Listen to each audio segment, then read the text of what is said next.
Là.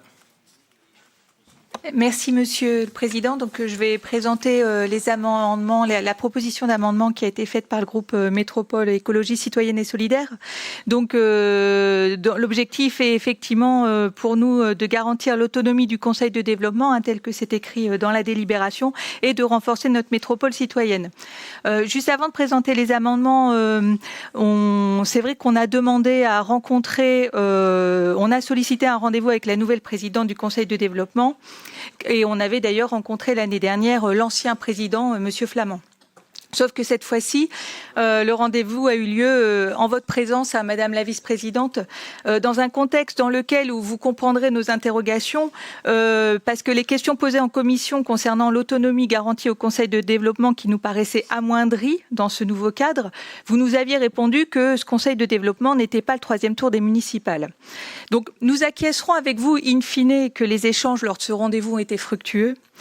Cependant, notre incompréhension persiste sur le fait que ce rendez-vous n'ait pas pu avoir lieu qu'entre les élus de notre groupe et la présidence du Conseil de développement. Donc je passe aux amendements. Premier amendement, on porte sur la suppression de la période de réserve qui prévoit que l'article 6 empêche la publication de tous les travaux issus du Conseil de développement dans les 2 mois précédant les élections municipales. Donc on propose le retrait de cette proposition. Deuxième proposition, c'est la modification de l'article 2 qui prévoit ce que vous avez évoqué, Madame la vice-présidente, que il ne présentera plus son rapport annuel devant notre Assemblée, mais uniquement devant le bureau. Or, comment assurer une place effective à cette instance, à nos côtés, si ces rapports ne font plus l'objet d'un débat politique et public avec tous les élus de cette instance? Comment garantir une publicité suffisante à leurs travaux si les débats entre cette instance et la nôtre ne sont pas retransmis? Donc nous proposons donc cet amendement, que le Conseil de développement continue à venir nous présenter devant notre Assemblée son rapport annuel avec un passage en début de soirée, au début du Conseil.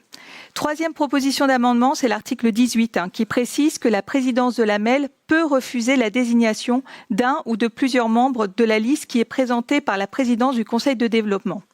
Donc nous proposons une rédaction qui prévoit que le refus d'un membre par la présidence soit possible, mais à condition avec des critères qui seront fixés par le règlement intérieur du Conseil de développement. Cette proposition, c'est aussi afin de nous protéger juridiquement, notre institution, que cette décision de refus d'un membre, si elle a lieu, ne puisse être qualifiée de fait du prince, puisqu'il n'y a pas eu de critères définis en amont. Finalement, quatrième proposition d'amendement, celle de l'article 19, relatif au renouvellement de la présidence du Conseil de développement. Son écriture actuelle précise que le candidat proposé par le Conseil de développement doit être validé par la présidence de l'AMEL. Et que si la présidence de l'AMEL ne valide pas cette candidature, celle-ci peut alors choisir soit un membre du Conseil de développement, soit toute autre personnalité extérieure. Ce droit de veto nous paraît empêcher l'autonomie de cette institution et nous proposons que la présidence soit proposée par le bureau du Conseil de développement.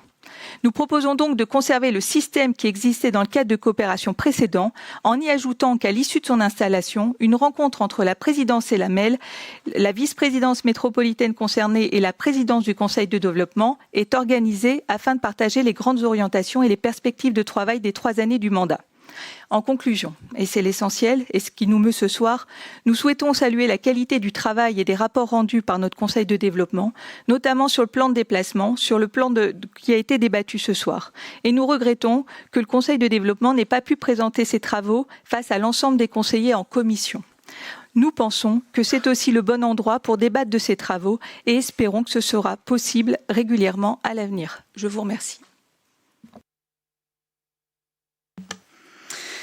Madame Roussel, donc concernant l'amendement du numéro 1, donc lequel il est nécessaire de rappeler que la période de réserve électorale s'impose d'abord et avant tout à l'autorité politique et aux agents publics.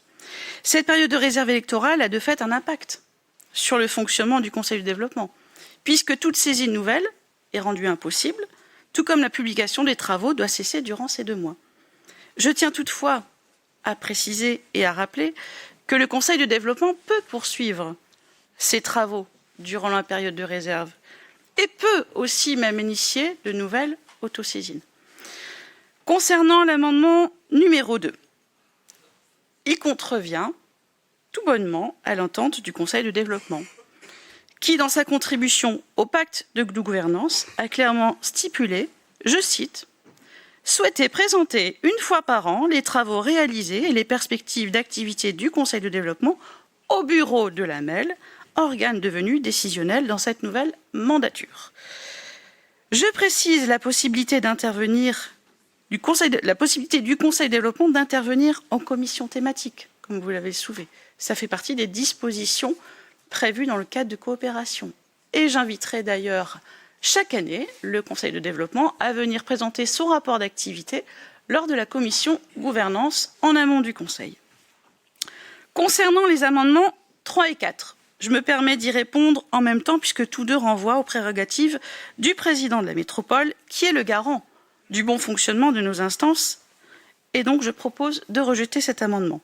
Et je vous renvoie, de ce fait, aux dispositions du titre 4 du cadre de coopération intitulé « Le soutien de l'AMEL au Conseil de développement » et qui précise tout l'appui de l'AMEL. L'appui humain de l'AMEL avec la mise à disposition de 3 agents à temps plein, l'appui technique et l'appui financier avec un budget annuel de 50 000 €. Autant de dispositions qui confèrent, il faut quand même bien l'avouer, au Conseil de développement des moyens conséquents qui garantissent son autonomie pleine et entière et dont on retrouve assez peu l'équivalent, il faut quand même le souligner, dans d'autres intercommunalités.